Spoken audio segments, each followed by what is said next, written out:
I support unconditional support to Vijay. You keep going on, you keep on working, the rest of the things people will decide. மக்கள் தீர்மானிப்பாங்க. Sir, இந்த கரூர் விவகாரத்துல உயிரிழந்தவங்களுக்கு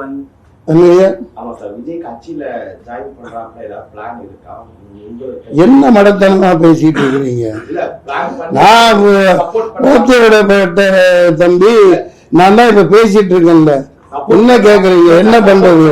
இந்த support ஒட்டுமொத்த மக்களே support இருக்குல்ல, அப்புறம் நான் என்ன பண்றது? சொல்லு தம்பி. சார், இந்த கரூர் விவகாரத்துல 41 பேர் உயிர்ந்திருக்காங்க. அவங்க மரணம் தொடர்பா நீதிபதி தலைமையில வந்து ஒரு தனி நீதிபதி தலைமையில விசாரணை அமைச்சிருக்காங்க, அருணா ஜெயசன் தலைமையில. அதெல்லாம் ஒரு வெங்காயம் உரிக்காது, அதெல்லாம் ஒரு வெங்காயம் உரிக்கப்படாது, அதெல்லாம் ஏமாத்து வேலை, கண்கட்டு வேலை.